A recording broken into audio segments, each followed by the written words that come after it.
Bom dia, turminha. Como é que vocês estão? Comigo está tudo bem, graças a Deus.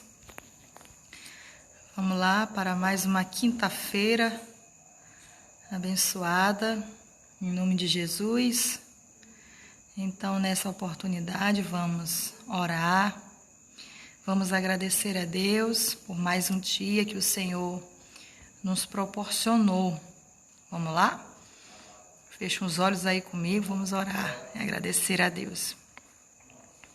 Senhor Deus e Pai querido, muito obrigada, Senhor, por este dia que o Senhor nos deu. Obrigada, Deus, pelos livramentos. Senhor, nos deu uma manhã abençoada na Tua presença. Nos ajuda em tudo, meu Pai. Abençoa cada criança, suas famílias. Meu Pai, a situação que está acontecendo no mundo. Meu Pai, que continue sendo feita a Tua vontade, não a nossa, mas a Tua. Meu Pai, fica conosco nessa noite. É o que te pedimos e te agradecemos em nome de Jesus. Amém. Graças a Deus. Crianças, nesse mês nós estamos trabalhando um novo valor, certo? Muito bem, crianças. Eu coloquei para vocês desde ontem um versículo para nós estarmos memorizando este mês, que se encontra no primeiro livro de Pedro, capítulo 2, versículo 17, tá? Está escrito assim: honrai a Deus, que vocês honrem todos os irmãos, temam a Deus e honrai o rei. Tem outras versões que dizem respeitem a todos. Aqui na versão da minha Bíblia, honrai a todos. Honrar também significa respeitar, sinônimo, né? Então, crianças, a Bíblia está enfatizando que nós devemos ter respeito por todos. Não é só pelo pai, pela mãe, mas por todas as pessoas, pelos colegas, pelos demais parentes, pelas pessoas próximas a você, por seus colegas, que muitos são da mesma idade que você, mas o seu colega também merece respeito, assim como você também merece respeito, tá? E também devemos respeitar as autoridades que foram constituídas por Deus, o presidente, o governador, o prefeito, todas as pessoas merecem o devido respeito, não é?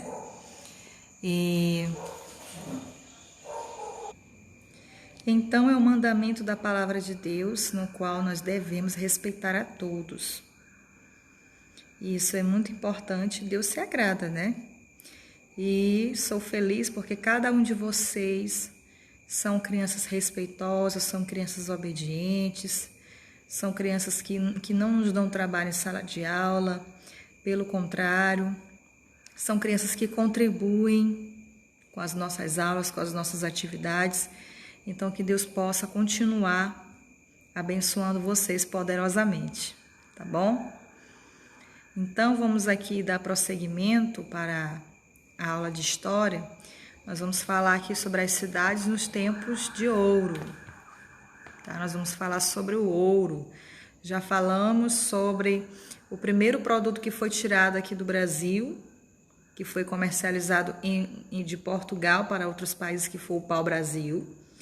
Ou seja, foi extraído daqui, mas não comercializado no Brasil, porque ainda não, os portugueses ainda não estavam ainda colonizando, ainda não estavam trazendo pessoas para morar. Então, era só levado para o Brasil para lá. Depois de 30 anos, mais ou menos uns 30 anos, começaram as primeiras vilas, cidades, principalmente a partir de 1580, 80 anos depois da descoberta, já tinha muitas vilas, muitas cidades, e a principal atividade, primeira atividade econômica que foi comercializada aqui no Brasil foi o açúcar, né? A gente até fez aí a atividade avaliativa e a gente colocou essas duas perguntas aí, tá bom?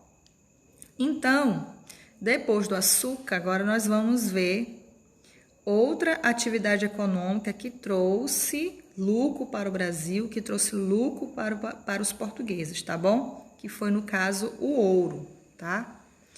Então vamos aqui, as cidades nos tempos do ouro. Então vocês vão pegar aí o livro de vocês, vamos prosseguir, 262, apenas a página 262, nós temos uma atividade 263, tá bom? Então vamos aqui, quero que vocês acompanhem a leitura do texto, tá certo?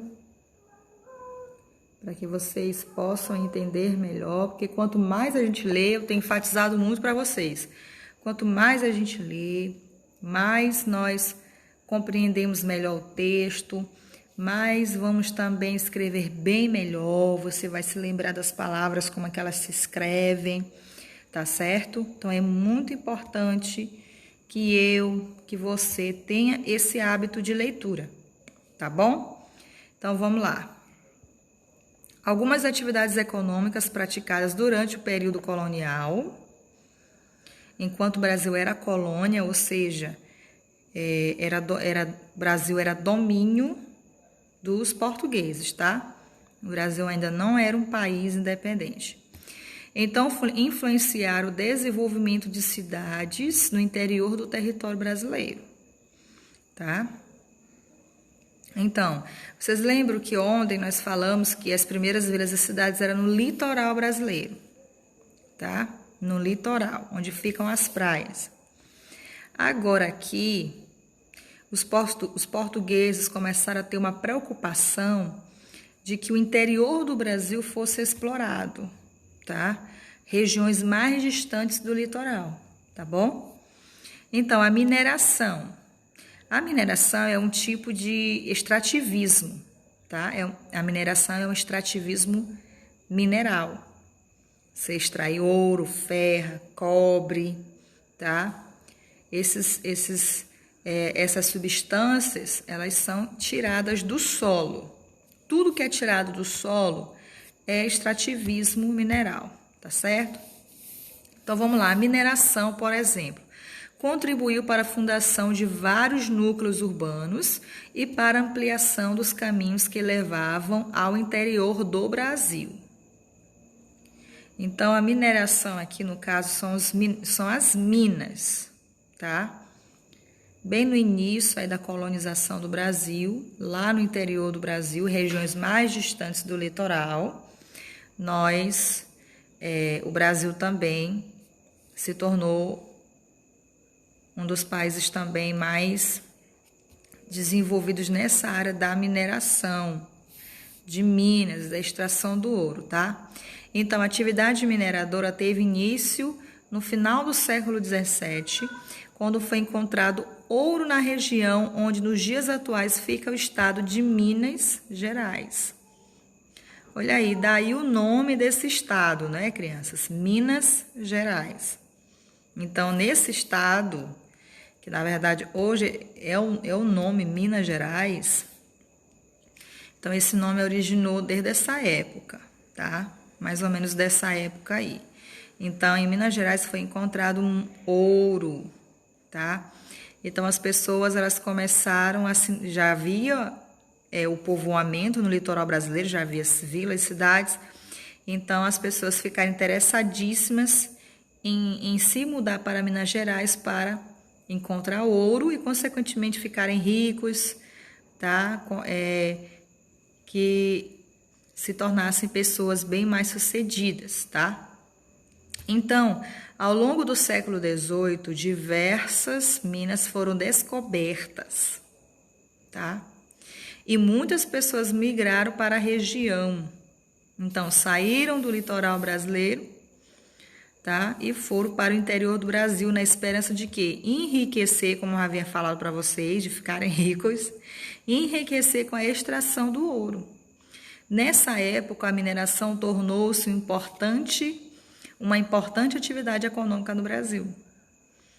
Então, lá no quinto ano, no livro do quinto ano, na verdade, já na série do quinto ano, essa migração do litoral brasileiro para o interior do Brasil também ficou conhecida como a Corrida do Ouro também. Vocês vão ver mais profundamente lá no 5º ano sobre este assunto, tá? Então as pessoas elas ficaram surpresas, encantadas. Tem ouro no interior do Brasil, então eu vou me mudar para lá.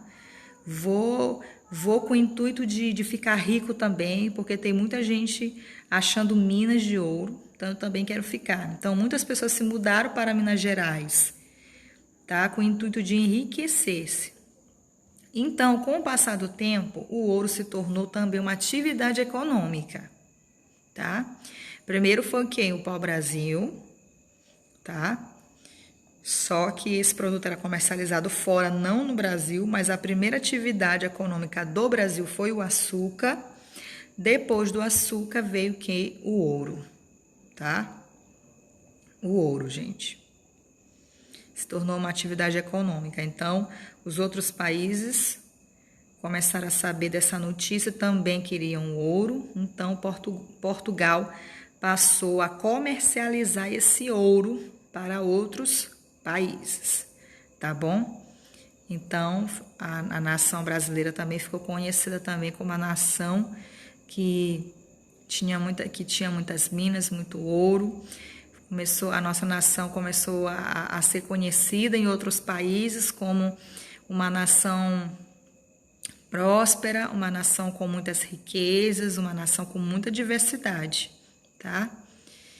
Então, esse período aí no século XVIII, o Brasil ainda estava sendo explorado, ainda não foi totalmente explorado.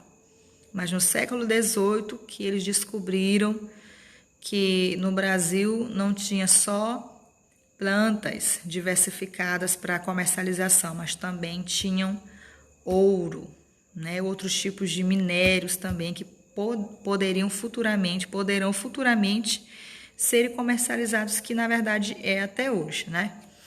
Muito bem. Então, vamos aqui prosseguir. Na verdade, vocês estão vendo essa imagem aqui? Esqueci de falar da imagem. A imagem é a entrada para Minas. É o nome da imagem. Pintura de Oscar Pereira da Silva, de cerca de 1920. Tá? Já é de 1920. Muito bem. Então, aqui já é a entrada de Minas Gerais, tá? Pode observar que não tinha casas ainda, não tinha povoamento. Essas pessoas que vieram do litoral que começaram a formar as primeiras vilas de Minas Gerais e as primeiras cidades, tá bom? Então, vamos aqui, arquitetura colonial. A riqueza gerada pela extração do ouro teve influência na arquitetura das cidades mineiras. Naquela época, muitos casarões tinham 2 andares, várias janelas, móveis luxuosos e uma arquitetura característica. As igrejas tinham altares revestidos em ouro e fachadas com ricos detalhes em pedra. Olha aí. Então, como foi encontrado bastante ouro, e esse ouro e outros tipos de pedras preciosas também começaram a ser vendidas, comercializadas, crianças, tá? Então, lá em Minas Gerais, existem igrejas, como o texto está enfatizando, igrejas que eram revestidas com o quê? Com ouro. Então, foi encontrado muito ouro, foi encontrado muitas pedras preciosas. Então, as casas, essas casas aí já eram daquelas dos mineradores, né, dos homens mais ricos, mais influentes, homens que encontraram minas e ficaram muito ricos, né, começaram a morar em casas luxuosas, né, começaram a ter móveis luxuosos, uma arquitetura totalmente diferenciada, tá? Então, pode observar que esse casarão aí bem bonito, né? Muito bem bonito, muito bem elaborado. Então, eram dessas pessoas que ficaram ricas, né? Porque encontraram minas de ouro. Então, casarão colonial em Ouro Preto, Minas Gerais, 2017. Tá? Então, o nome da cidade, né? Que Ouro Preto, porque tem influência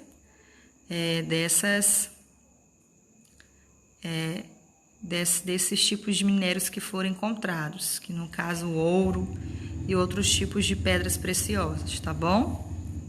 Então, se você tiver uma oportunidade de ir em Minas Gerais e você for no centro histórico, você vai ver os casarões lindos, bem conservados, as igrejas com altares, com pigmentações de ouro, com pedras preciosas, porque se tornou uma característica marcante deste estado, porque é lá que foi encontrado as minas de ouro, tá bom?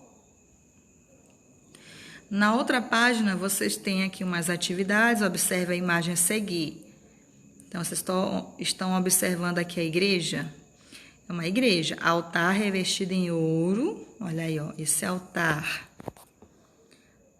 Aqui, ó, o altar, onde fica o padre, né? Onde ele celebra as missas, tá? Fazem todos aqueles procedimentos religiosos, tá certo?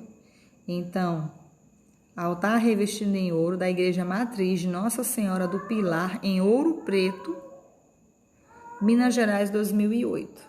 Tá? Então, isso aqui é uma das igrejas que foram construídas naquela época do século, a partir do século do século XVIII, tá?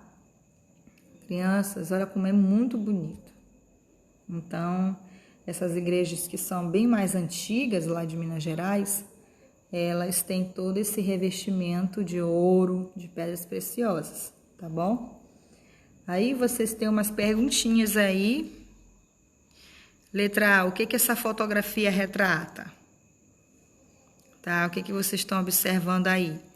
É um altar revestido em ouro, não é? E fica na cidade de Ouro Preto, Minas Gerais. B, qual atividade econômica do período colonial está relacionada com essa imagem? Qual atividade econômica do período colonial está retratando nessa imagem? Atividade econômica do momento. Não é o pau-brasil, não é o açúcar. Então, é o que agora? A partir do século XVIII. Vocês respondem aí, tá? C. Como essa atividade econômica influenciou a fundação e o desenvolvimento das cidades? Tá? Como essa atividade econômica influenciou a fundação das cidades? Como que influenciou essa atividade econômica? Estimulou o quê? O nome da cidade, estimulou que as pessoas, influenciou as pessoas a morarem no interior por causa das minas, tá? E elas estavam em busca de quê? De enriquecimento. Estou aqui só ajudando vocês, tá bom? Muito bem, então vocês vão fazer essa atividade aí no livro mesmo, porque tem um espaço para vocês responderem, tá bom? E qualquer dúvida vocês podem me procurar no privado, tá bom? Um abraço, um beijo, Deus abençoe vocês. Tenham um bom dia.